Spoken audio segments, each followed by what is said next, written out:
सुप्रभात मित्रांनो, ठरलं तर मग या मालिकेच्या आजच्या भागामध्ये प्रताप हा तन्वीला बोलत असतो. आम्ही पुन्हा आल्यानंतर तिला सगळं काही सांगून टाकणार आहे आणि मी तुला आत्ता सांगतोय, पुन्हा इथे यायचे कष्ट घेऊ नको. या घराचे दरवाजे तुझ्यासाठी कायम बंदच असणार आहे. तर ते ऐकून इकडे प्रियाला खूप मोठा धक्का बसतो. तर इकडे रविराज हा बोलतो की ह्या मुलीला जन्म देऊनच असं वाटतं की मी काही चूक केली आहे, त्याची स्वतःला लाज वाटते आणि ते बोलून तिथून रविराज हा निघून जातो. तर लगेच इकडे तन्वीसुद्धा रविराजच्या मागं त्याला समजावत निघून जाते. तर इकडे प्रतिमासुद्धा बाहेर जात असते. तर ती मागं वळून बघते आणि आणि सगळ्या सुभेदार फॅमिलीच्या पुढे ती हात जोडते. तर ते बघून इकडे प्रताप बोलतो की अगं प्रतिमा, तन्वीसाठी आमच्या पुढे हात का जोडती आहे? ह्या सगळ्यामध्ये तुझा आणि रविराजचा काही दोष नाहीये. हे घर आधीही तुझं होतं आणि यापुढेही राहणार, म्हणून तू कधीही या घरामध्ये येऊ शकता. तर ते ऐकून प्रतिमा तिथून निघून जाते. तर इकडे अस्मिता ही सगळ्यांना बोलते की तुम्हाला जर माहीत होतं अर्जुन हा तन्वीला ट्रॅप करणार होता, तर तुम्ही मला सांगितलं का नाही? तर लगेच इकडे अश्विन सांगतो की तू तर शॉपिंगला गेली होती ना, आणि तुला काय गं, इतकं सगळं झाल्यानंतर आत्ताच कशी आठवण आली? तर इकडे कल्पना बोलते की पण मला एक प्रश्न पडलाय, ह्या तन्वीने आपल्या घराला किती दुखावलेलं आहे, मग तिला त्याचं काही वाटलं नसेल, यामधून काही दुःखी झाली असेल का? तर इकडे प्रताप हा अर्जुनला बोलतो की पण हा सगळा तन्वीचा जो प्लॅन होता तो खोटारडेपणा तुझ्या कसा लक्षात आला? इकडे अर्जुन हा सगळ्यांना सांगतो की पहिल्यांदी तर सायलीला डाऊट आला होता, म्हणून आम्ही ॲडव्होकेट सानेंना भेटायला गेलो आम्ही.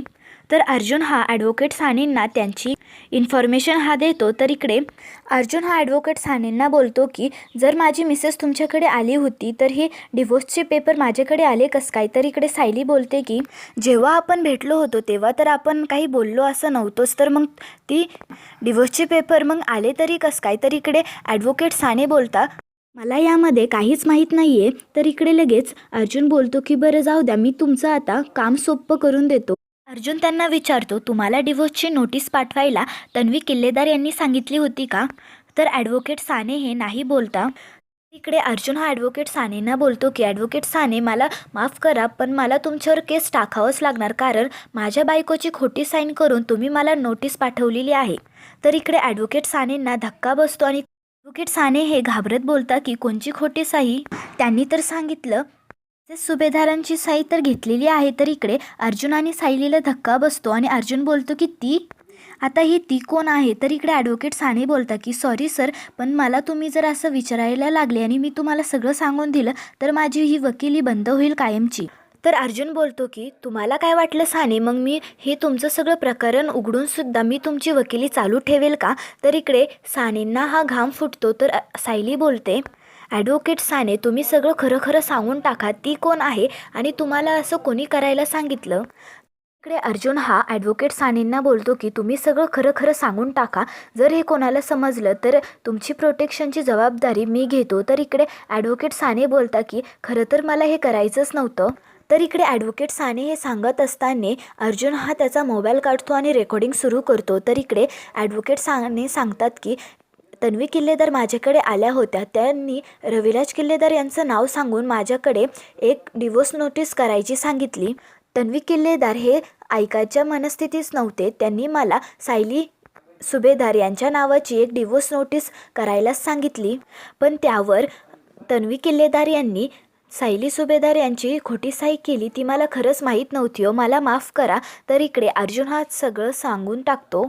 तर इकडे सायली ही कल्पनाला बोलते की आई, मला हे जेव्हा पेपर्स आले होते तेव्हा मी हे कोणालाच सांगितलं नाही, कारण मला हे सिद्ध करायचं होतं की यामागे सगळा प्रियाचाच हात होता.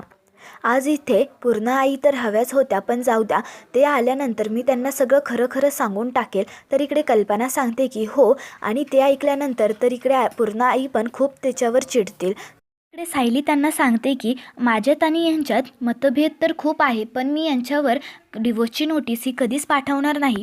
तर इकडे प्रताप सांगतो की पण तन्वी एवढ्या खालच्या पातळीला जाणार असं मला कधीच वाटलं नव्हतं. तर इकडे अश्विन सांगतो की ती कधी काय करेल ना ते सांगता येणार नाही, आणि ती मुलगी ना एक मिस्ट्री आहे. तर लगेच इकडे अर्जुन सांगतो की मग अशा मुलींसोबत ना आपण पण लांबच ठेवायला पाहिजे. तर इकडे अर्जुन हा सायलीला बोलण्यात तेवढ्यात सायली बोलते की आई मी वरती आहे.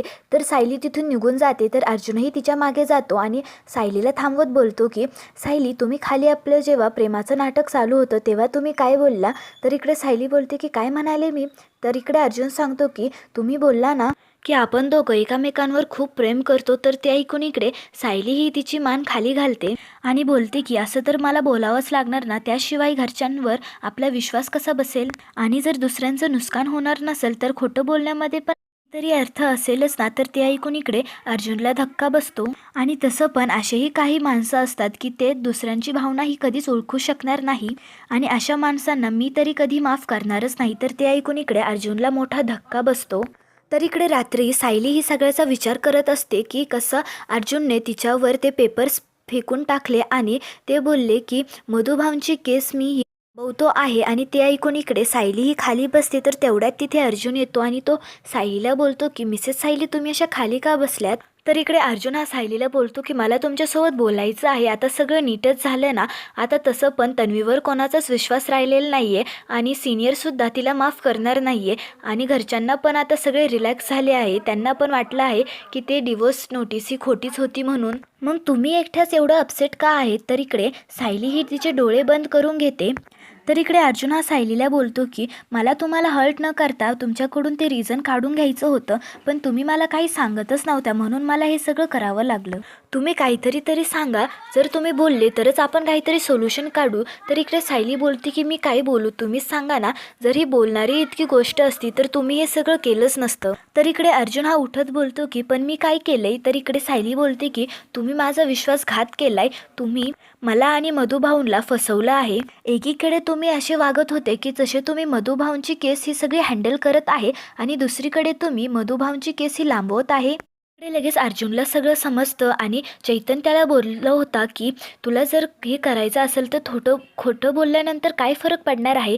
तर इकडे अर्जुन सांगतो की अरे पण हे करताना मिसेस सायली आणि मला हे आवडणार नाही आहे म्हणून मी कशीही केस लांबू शकतो. तर इकडे ते ऐकूनच इकडे सायली बोलते की आता असं बोलू नका की हे तुम्ही बोलले नाही आहेत कारण मी हे सगळं तुमच्या तोंडातून ऐकलं आहे. तर ते ऐकून इकडे अर्जुनला धक्का बसतो. तर इकडे सायली बोलते की मला तुमच्यावर जास्त विश्वास होता पण तोच विश्वास तुम्ही घात केला आणि जरी तुम्ही पुढं जर बोलला असताना की मधुभाऊला सोडवण्यासाठी माझा हात पकडून दरीत मारा तरी मी तुमच्यासोबत उडी मारायला तयार होते आणि आत्ता हे मी तेच केलं आहे ना सर. मी कपाळमोक्ष केलं आहे. तर ते ऐकून इकडे अर्जुनच्या डोळ्यातून पाणी येतं.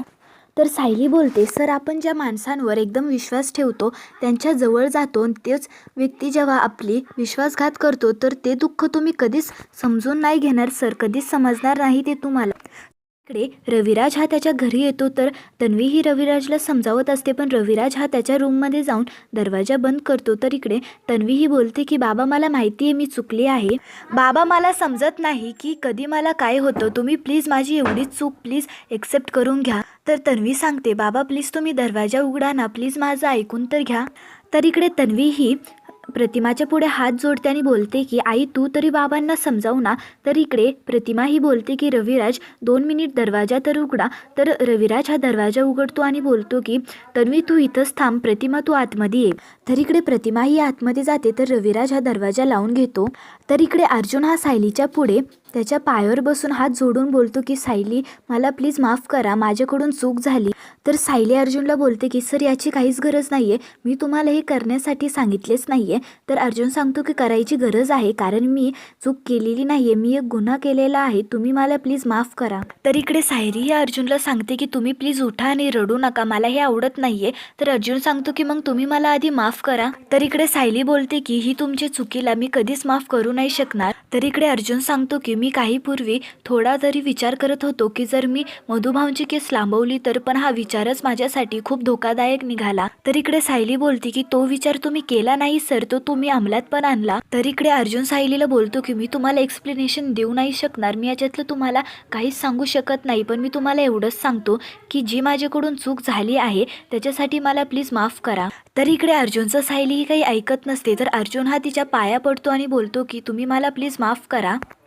तर इकडे सायली सांगते की तुम्ही मला कारण विचारलं तर मी तुम्हाला ते सांगून टाकलं आणि ते माझ्या रागाचं नव्हतं, ते मला जे भावना आली होती त्या सगळ्याचं हे कारण होतं. तर इकडे सायली ही निघून जात असते तर इकडे अर्जुन तिला थांबवत बोलतो की मिसेस सायली, तुम्ही अशा मूडमध्ये खाली जाऊ नका, जर मम्माने तुम्हाला बघितलं तर ती अजून अपसेट होईल. तर सायली बोलते की सर, जर मला त्यांना अपसेट करायचंच असतं तर मी इतक्या वेळ थांबली का असते, आणि मी ॲडव्होकेट सानेंकडे गेले याचा त्यांना त्रास झाला तो माझ्यामुळे नाही, तो प्रियामुळे झाला आहे. आणि मी ॲडव्होकेट सानेंकडे मधुभाऊंची केस घेणार का म्हणून गेली होती, तर कोणाला सांगायचं पण नाही आणि मधुभाऊंना पण सोडवायचं आहे, तर मला ताळजोड तर करावंच लागेल ना.